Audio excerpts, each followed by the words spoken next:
Assalamualaikum warahmatullahi wabarakatuh. Kami dari kelompok 8 dari kelas metodologi penelitian kelas F akan mempresentasikan mengenai materi mengelola kuesioner.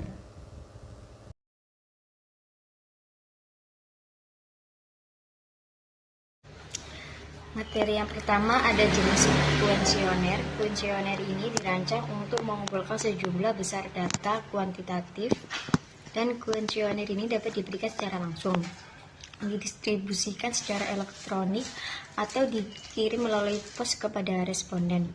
Nah, kuesioner ini lebih murah dan lebih memakan waktu daripada wawancara dan observasi, tetapi juga menimbulkan kemungkinan yang jauh lebih besar untuk tidak memberikan respon dan kesalahan tidak memberikan respon. Selanjutnya ada jenis-jenis kuesioner. Yang pertama, kuesioner yang dikelola secara pribadi. Yang kedua, kuesioner melalui pos. Dan yang ketiga ada kuesioner elektronik dan online. Selanjutnya ada jenis dan bentuk pertanyaan. Nah, yang pertama pertanyaan terbuka versus pertanyaan tertutup. Pertanyaan terbuka memungkinkan responden menjawab bebas, misalnya menyebutkan 5 aspek menarik dalam pekerjaan yang digunakan untuk memperoleh jawaban yang mendalam dan variatif. Lalu pertanyaan tertutup, responden memilih dari alternatif yang disediakan. Misalnya memilih dari aspek pekerjaan yang menarik. Berguna untuk memudahkan pengkodean dan analisis data, pertanyaan harus eksklusif dan mencakup kemungkinan jawaban. Lalu pertanyaan dengan kata positif dan negatif.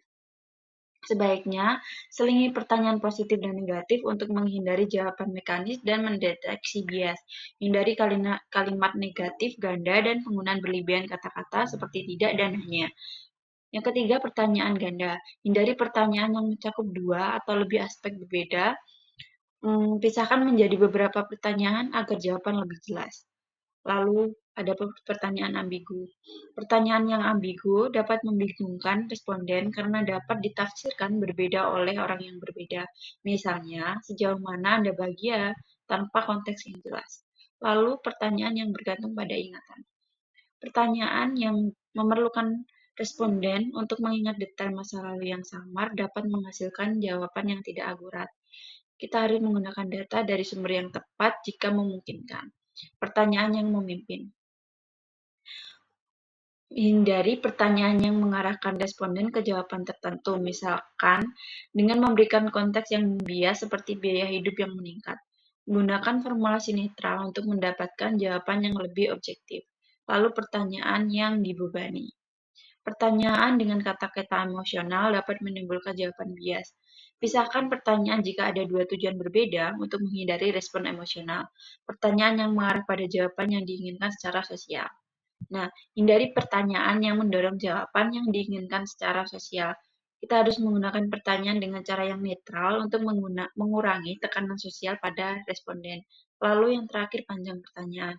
Pertanyaan sebaiknya dibuat dengan pendek dan jelas, tidak lebih dari 20 kata, agar mudah dipahami dan dijawab oleh responden itu sendiri. Dalam kuesioner, urutan pertanyaan harus dimulai dari yang umum ke yang lebih spesifik, dan dari yang mudah ke yang sulit, menggunakan pendekatan corong untuk memudahkan responden untuk menjawab. Pertanyaan positif dan negatif tentang hal yang sama sebaiknya tidak diletakkan berurutan untuk menghindari kebingungan. Efek urutan pertanyaan perlu diperhatikan karena bisa menimbulkan bias. Penyusunan pertanyaan juga harus memperhatikan jenis, bentuk, dan bahasa yang digunakan, serta menghindari pertanyaan yang ambigu, mengarahkan atau terlalu panjang agar responden dapat menjawab dengan nyaman dan tanpa kebingungan. Materi selanjutnya yaitu mengenai klasifikasi data atau informasi pribadi. Nah, data klasifikasi seperti usia, pendidikan, status perkawinan, dan juga pendapatan ini sangat penting dalam penelitian. Untuk nama responden itu sebaiknya tidak perlu ditanyakan kecuali benar-benar diperlukan. Jika dibutuhkan, kuesioner dapat diberi nomor yang terhubung ke nama responden dalam berkas terpisah untuk menjaga anonimitas. Dan prosedur ini itu harus dijelaskan kepada responden. Nah, penempatan pertanyaan tentang informasi pribadi dalam kuesioner ini bergantung pada pilihan peneliti. beberapa peneliti itu memilih untuk menempatkan pertanyaan pribadi itu di akhir dengan harapan responden lebih bersedia membagikan informasi setelah merasa yakin dengan keabsahan peneliti. Di sisi lain, ada peneliti yang menempatkan pertanyaan pribadi itu di awal dengan harapan bahwa responden yang sudah berbagi informasi akan merasa terikat untuk melanjutkan kuesioner. Namun untuk informasi yang sensitif seperti rincian pendapatan dan lain-lain itu sebaiknya ditanyakan di akhir kuesioner dengan memberikan pilihan jawaban daripada meminta angka pasti. Pengumpulan data demografi ini itu sangat penting untuk menggambarkan karakteristik sampel. Agar survei efektif dan adil, pertanyaan itu harus jelas, tanpa bias, dan diurutkan dengan baik. Selain itu, data pribadi harus dikumpulkan dengan tetap menghormati privasi responden dan memastikan survei berjalan dengan lancar dan hasilnya akurat. Materi selanjutnya yaitu mengenai prinsip pengukuran. Selain memastikan penyusunan kuesioner yang tepat untuk meminimalkan bias, prinsip pengukuran itu juga penting untuk memastikan bahwa data yang dikumpulkan itu sesuai untuk menguji hipotesis. Ini mencakup penggunaan skala dan teknik penskalaan yang tepat, serta penilaian reliabilitas dan validitas pengukuran. Skala yang tepat harus digunakan tergantung pada jenis data yang diperlukan. Setelah data diperoleh, kualitas data itu perlu diuji melalui uji validitas dan reliabilitas. Validitas itu menunjukkan seberapa baik instrumen mengukur konsep tertentu, sedangkan reliabilitas menunjukkan konsistensi pengukuran. Selanjutnya yaitu ada penampilan umum atau penampilan kuesioner. Desain kuesioner harus mempertimbangkan kata-kata dan ukuran serta tampilannya. Kuesioner yang dirancang dengan baik, dengan pendahuluan yang menarik, instruksi yang terorganisir dengan baik, serta pertanyaan dan alternatif jawaban yang tersusun dengan baik itu akan memudahkan responden untuk menjawab. Nah, elemen-elemen ini tuh sangat penting untuk desain kuesioner yang efektif. Nah, yang pertama itu ada pendahuluan yang baik. Pendahuluan yang ditulis dengan baik sangat penting untuk sebuah survei. Pendahuluan itu harus mengungkapkan identitas peneliti dan tujuan survei, membangun hubungan baik dengan responden, dan mendorong tanggapan yang antusias. Kerahasiaan informasi yang diberikan itu sangat penting untuk tanggapan yang tidak bias. Pendahuluan harus diakhiri dengan ucapan terima kasih yang sopan atas waktu responden. Kemudian yang kedua ada menyusun pertanyaan. Memberikan instruksi dan panduan serta menyusunnya dengan baik. Nah, menyusun pertanyaan secara logis dan rapi dalam bagian yang sesuai dan memberikan instruksi tentang cara melengkapi item di setiap bagian itu akan membantu responden untuk menjawabnya tanpa kesulitan. Kemudian yang ketiga ada informasi tentang pendapatan dan data pribadi sensitif lainnya. Saat menanyakan informasi pribadi seperti pendapatan atau status kesehatan, sebaiknya tanyakan di akhir kuesioner, bukan di awal. Nah, ini tuh akan membantu mengurangi bias pada responden dan memastikan bahwa informasi tersebut tidak dianggap mengganggu atau mengusik. Kemudian yang keempat ada pertanyaan terbuka di akhir kuesioner. Dapat menyertakan pertanyaan terbuka di bagian akhir yang memungkinkan responden untuk mengomentari aspek apapun yang mereka pilih. Kuesioner itu harus diakhiri dengan ungkapan terima kasih yang tulus kepada responden. Kemudian yang kelima, yang terakhir ada penutup kuesioner. Kuesioner harus diakhiri dengan catatan sopan dan juga mengingatkan responden untuk memeriksa apakah semua item telah diisi. Untuk materi selanjutnya yaitu tinjauan desain kuesioner, di mana prinsip desain kuesioner ini berkaitan dengan bagaimana pertanyaan disusun dan diukur, serta bagaimana keseluruhan kuesioner ini disusun. Kemudian kuesioner sendiri merupakan metode pengumpulan data yang populer karena peneliti ini dapat memperoleh informasi dengan cukup mudah dan respon kuesioner ini mudah dikodekan. Kemudian kuesioner ini sangat berguna sebagai metode pengumpulan data, terutama ketika sejumlah besar orang ini harus dijangkau di berbagai wilayah geografis. Kuesioner itu dapat diberikan secara langsung kepada responden, didistribusikan secara elektronik kepada responden, di mana tautan kuesioner ini itu dapat diposting di situs, di blog, di web, atau mungkin di media sosial. Selanjutnya yaitu prapengujian pertanyaan terstruktur, di mana dalam wawancara terstruktur ini pertanyaan diajukan kepada responden dalam urutan yang telah ditentukan sebelumnya atau kuesioner yang digunakan dalam survei itu. Penting untuk melakukan uji coba awal instrumen ini karena untuk memastikan bahwa pertanyaan ini dipahami oleh responden, di mana uji coba awal ini melibatkan penggunaan sejumlah kecil responden untuk menguji kesesuaian pertanyaan dan pemahaman mereka.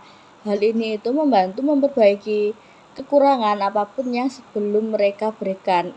Nah, instrumen ini dilakukan secara lisan dan melalui kuesioner kepada responden, dan dengan demikian untuk mengurangi biaya. Selanjutnya yaitu desain kuesioner dan survei elektronik, di mana sistem desain survei elektronik ini memfasilitasi persiapan dan pengelolaan kuesioner, khususnya berguna untuk penelitian daring. Sistem semacam ini biasanya mencakup serangkaian program yang memungkinkan pengguna untuk merancang kuesioner yang canggih, mengkomputerisasi proses pengumpulan data, memeriksa kesalahan sintaktis dan logika dalam pengkodoan, dan menganalisis data yang dikumpulkan. Kemudian kuesioner elektronik ini sangat populer saat ini. Hal ini karena tingkat non-responden elektronik mungkin tidak lebih rendah daripada kuesioner surat.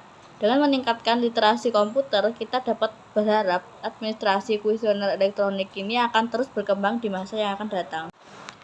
Dimensi survei internasional. Terdapat isu-isu khusus dalam instrumentasi untuk penelitian lintas budaya. Nah, masalah khusus ini perlu ditangani saat merancang instrumen untuk mengumpulkan data dari berbagai negara, karena bahasa yang berbeda ini digunakan di berbagai negara. Penting untuk memastikan bahwa terjemahan instrumen ke bahasa lokal ini sama persis dengan bahasa aslinya. Dengan tujuan ini, instrumen ini harus diterjemahkan terlebih dahulu oleh pakar lokal. Kemudian, ahli bahasa lain ini harus menerjemahkan kembali ke bahasa Inggris. Terjemahan balik ini sebagaimana disebut memastikan kesetaraan kosakata, yaitu kata-kata yang digunakan memiliki arti yang sama. Kemudian terdapat masalah dalam pengumpulan data lintas budaya. Kesetaraan respon ini dipastikan dengan mengadopsi prosedur pengumpulan data yang seragam dalam berbagai budaya. Kemudian pengumpulan data ini harus diselesaikan dalam jangka waktu yang dapat diterima di berbagai negara. Katakanlah dalam waktu 3 atau sampai 4 bulan. Kemudian status individu yang mengumpulkan data. Kemudian yaitu tinjauan, kelebihan, dan kerugian dari berbagai macam metode pengumpulan data dan kapan penggunaannya.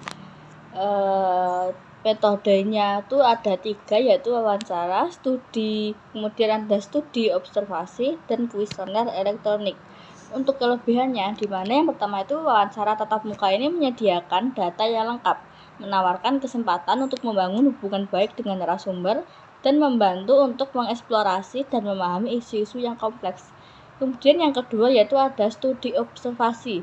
Studi observasi ini membantu kita memahami isu-isu kompleks yang melalui pengamatan langsung dan kemudian, jika memungkinkan, mengajukan pertanyaan untuk mencari klarifikasi mengenai isu-isu tertentu. Data yang diperoleh ini sangat kaya dan tidak terkontaminasi oleh bias laporan diri. Kemudian yang ketiga yaitu kuesioner elektronik, di mana hal ini itu menguntungkan ketika responden itu terdapat banyak pertanyaan harus diperoleh dari sampel yang tersebar secara geografis, atau sulit atau tidak mungkin melakukan wawancara telepon tanpa banyak biaya. Kemudian untuk kekurangannya itu yang pertama, wawancara tatap muka ini berpotensi menimbulkan bias wawancara dan dapat menjadi mahal jika melibatkan banyak subjek. Yang kedua yaitu data dari studi observasi itu sangat mahal karena diperlukan periode pengamatan yang panjang, yang biasanya itu mencakup beberapa minggu atau bahkan beberapa bulan, dan bias pengamat itu mungkin ada dalam data. Kemudian yang terakhir yaitu kuesioner itu biasanya memiliki tingkat responnya rendah dan seseorang ini tidak dapat yakin apakah data yang diperoleh ini tidak bias karena non-responden itu mungkin berbeda dari mereka yang merespon. Selanjutnya adalah multimetode pengumpulan data. Karena setiap metode pengumpulan data memiliki potensi bias, maka dengan menggunakan multimetode dan berbagai sumber data dapat meningkatkan ketelitian penelitian. Jika hasil wawancara, kuesioner, dan observasi menunjukkan korelasi yang kuat, maka kualitas data lebih dapat dipercaya. Namun jika hasilnya berbeda, maka ketidakpastian akan muncul dan data mungkin harus dibuang. Begitu pula kesamaan hasil dari berbagai sumber menambah keyakinan akan validitas data. Meskipun begitu, pengumpulan data melalui berbagai metode memerlukan lebih banyak biaya dan waktu. Selanjutnya adalah implikasi manajerial. Manajer mungkin akan melibatkan konsultan untuk melakukan penelitian dan mungkin tidak mengumpulkan data sendiri melalui wawancara, kuesioner, dan observasi. Dalam perannya sebagai sponsor penelitian, manajer dapat memutuskan pada tingkat apa data akan dikumpulkan. Nah, masukan manajer akan membantu peneliti atau konsultan untuk memikirkan daftar topik mereka dalam wawancara, memikirkan skema pengkodean mereka dalam observasi, atau isi pertanyaan mereka dalam kuesioner. Nah, sebagai pengamat peserta konstan dari semua yang terjadi dalam perusahaan mereka, manajer dapat memahami dinamika apa yang terjadi dan dapat membedakan antara pertanyaan yang baik dan yang buruk yang digunakan dalam survei. Dengan kepekaan terhadap variasi budaya, tidak hanya dalam pelaksanaan penskalaan tetapi juga dalam pengembangan seluruh instrumen survei dalam pengumpulan data. Lalu etika dalam pengumpulan data. Berikut etika dalam meneliti.